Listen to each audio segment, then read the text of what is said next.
Uwais Al-Qarni mengatur napasnya yang tengah-tengah. Ibunya ada di punggungnya. Turunkan ibu ke atas ibu untuk kesekian kalinya. Ibu bisa berjalan sendiri. Uwais menggeleng.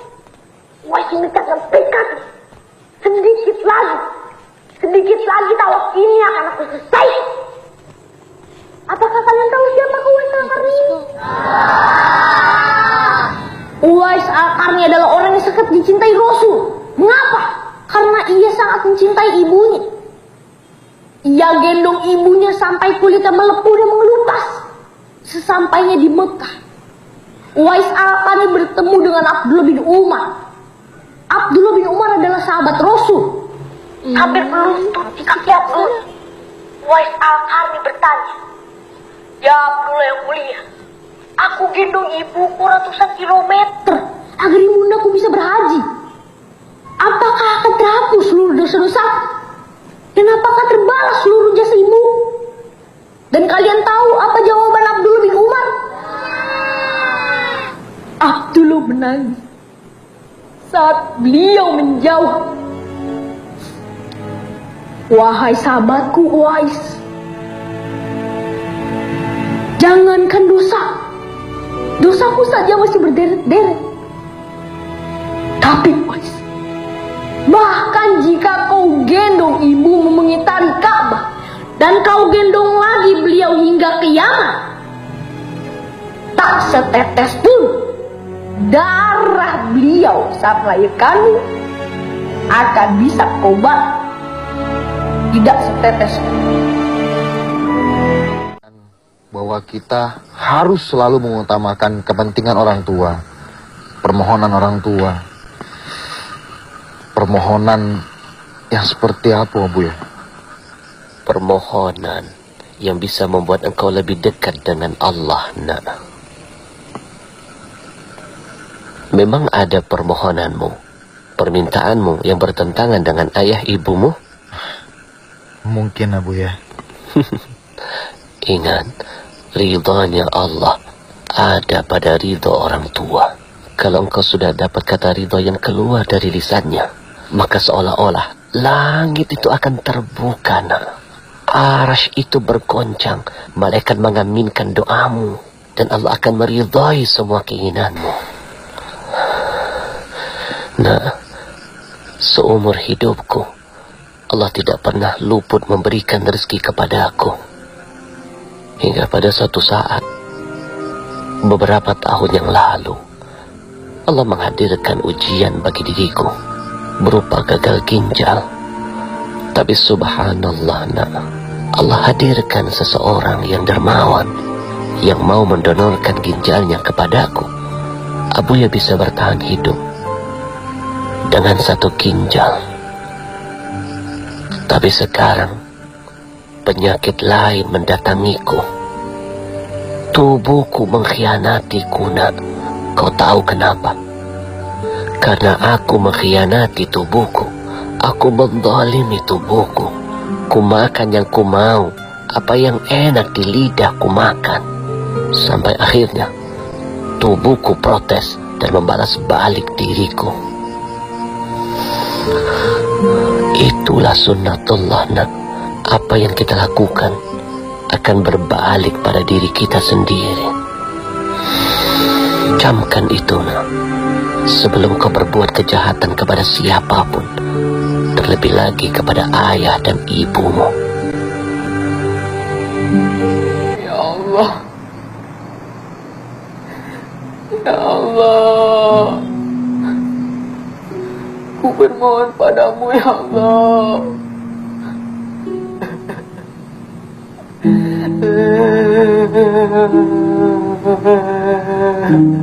Ya Allah, ya Allah.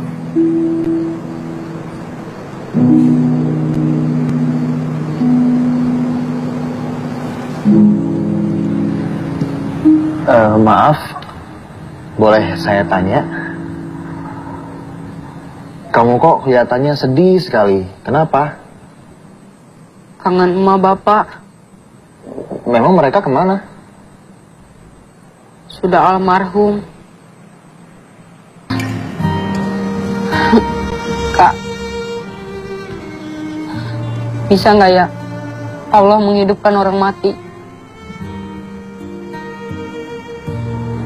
Kalau emak sama bapak bisa hidup lagi, saya janji saya tidak bakal nakal lagi, gak bakal bolos sekolah. Aku mau jadi anak baik. Saya janji saya akan ngelakuin apa aja, Kak, asalkan orang tua saya hidup lagi. Saya ingin orang tua saya bangga mempunyai anak seperti saya, Kak.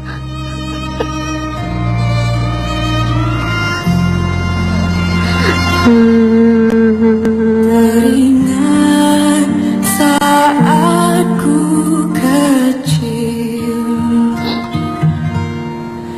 dibelai, ditimang, disayang.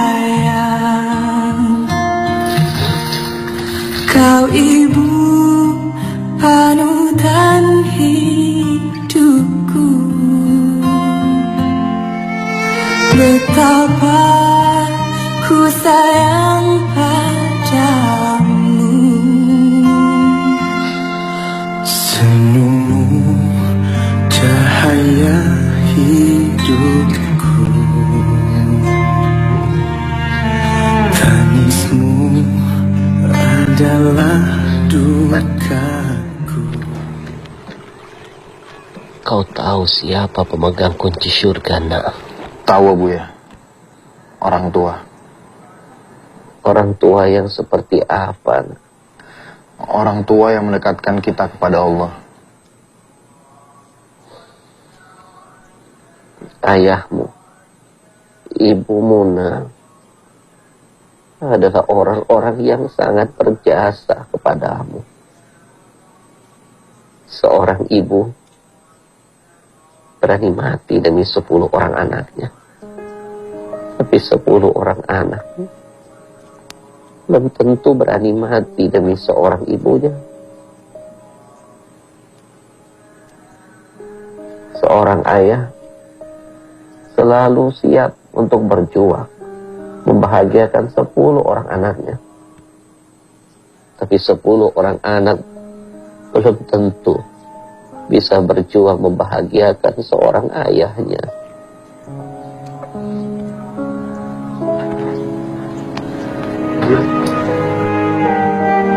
Kau tahu siapa yang sudah mendonorkan ginjalnya kepadaku? Ayahmu, nak. Selama ini aku berpikir itu hanya hubungan antara seorang adik dan seorang kakak. Tapi subhanallah, ada sesuatu yang lebih dahsyat di balik itu, nak. Ayahmu berkorban untukmu, nak. Ayahmu berani mati demi membangun kebahagiaan untukmu. Ketika aku bertanya kepada ayahmu, berapa aku harus membayar ginjal ini? Ayahmu menangis sambil berkata, aku memang orang yang tidak punya uang. Aku memang orang miskin. Aku hanya butuh doa buat anakku Ramadan. Ayahmu meminta agar aku selalu menyelipkan namamu di dalam doaku dan mau mendidikmu. Jangan sekali-kali kau kecewakan ayahmu.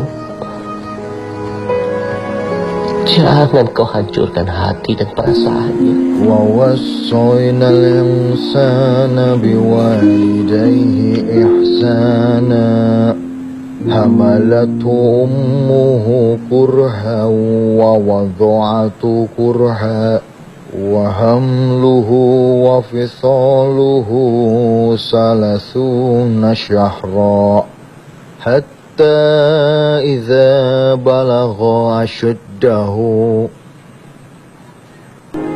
Saya ingin menyampaikan sebuah cerita tentang seorang teman.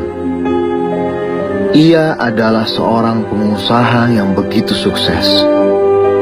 Karyawannya banyak dan hampir setiap tahun dia mengumrohkan para karyawannya. Bahkan hampir setiap tahun dia berangkat haji. Saya katakan kepadanya, luar biasa ibadahmu. Dia bilang, saya mau masuk surga. Saya tersenyum dan tidak lama kemudian teleponnya berdering. Tapi dia tidak mengangkatnya. Berbunyi lagi dan lagi, tapi tetap tidak pernah diangkatnya. Saya bilang, angkat. Dia bilang, gak usah. Biar saja. Ganggu. Tidak lama kemudian handphone itu kembali berbunyi. Lalu saya mengatakan, tidak apa-apa. Lebih baik diangkat. Nanti saja saya urus. Bisa saya telepon balik kok. Begitu penasarannya saya. Lalu saya ambil handphone itu. Ternyata di layarnya tertulis, ibunya yang menelpon. Saya sodorkan handphone ini kepada dia. Saya bilang, angkat. Maka dengan sangat terpaksa dia mengambil handphone itu, lalu dia mengangkatnya. Dan dia bilang, ada apa, Bu? Ibunya mengatakan, nak, ibu rindu sama kamu. Ibu kangen. Datang ke rumah sebentar saja. Ibu mau bertemu kamu. Ibu mau melihat wajah kamu. Teman saya menjawab, Bu, saya ini banyak urusan. Saya sibuk. Saya banyak pekerjaan. Kapan-kapan lah saya datang ke rumah. Sekali-sekali temani ibu makan, nak. Teman saya berkata, iya nanti sajalah, Bu. Lalu dia mematikan handphone itu. Ketika saya sampai di rumah, malam tiba dan saya dikagetkan oleh sebuah telepon yang ternyata adalah dari teman saya yang bertemu tadi sore. Dia bicara dengan nada yang begitu keras dan pilu sampai saya tidak bisa mendengarnya bicara apa. Dan saya tanya, ada apa? Ibu saya meninggal dunia. Para hadirin yang insya Allah dimuliakan Allah, kita selalu mencari surga-surga yang jauh. Pergi haji berkali-kali, memberi makan anak yatim begitu banyak, amal begitu murah hati, puasa Senin Kamis setiap minggu, tapi kita lupa surga kita yang begitu dekat, begitu mudah kita dapatkan, kita lupakan. Surga tersebut ada di rumah kita. Surga yang paling mudah dan paling cepat kita dapatkan adalah orang tua kita. Cinta kasihmu ibu tercurah tanpa terputus, meski aku tak pernah tahu